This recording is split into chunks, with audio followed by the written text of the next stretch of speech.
Het waar koerjoerd best op terug op deze Koninginnedag, Kroningsdag. Ja, en dan is aan 30 april toch heel wichtig ik voor alle boetenactiviteiten. En dan beginnen we joer te zinnen erbij, begint bewolking, maar het blijft wel droeg. En de wind, zo staat er gewoon wat aan, werd toch het staat er gewoon wat frisser aanvielen zo. Maar verder is een prima dag. En door joen en vannacht sprutsen, het wordt koud. De verwachting. Joen en vannacht vrij helder waren. En toch maar een voortzakje in de wind. Dus die wind neemt au. Zal de temperatuur zakje naar zijn 0 of plus 1. En op de eiland aan de kust 12 of 3 graden boven 0. Maar oeral frost aan de groen. En verder de wind uit het wat eerste mei. En die is zwak of matig. Die neemt au.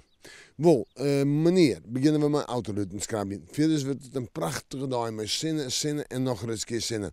En de temperaturen zijn 12 tot 13 graden in de kustgebieden, 14 graden op de orenplakken en verderop de provincie in oosten, zuidoosten, waar het wat smoeker is, zijn 15 of 16 graden. En de wind komt nu uit het oosten en het noordoosten en die is matig en vrij krachtig. Ja, in de joentijd en in de nacht nog altijd in dat droege waar en eerst nog flink wat zinnen. Maar er komt stadig gewoon alles een wat meer bewolking. Het fruitjoch. Toonsje, vrij te sneeuw. Temperatuur noemen we bij de 13, 14 graden. Dat is correct wat te koud voor de tijd van het jaar. Maar de zinnen is er redelijk bij en op sneeuw een aantal buien. En die buien kunnen de natuur ik wil wel gebruiken.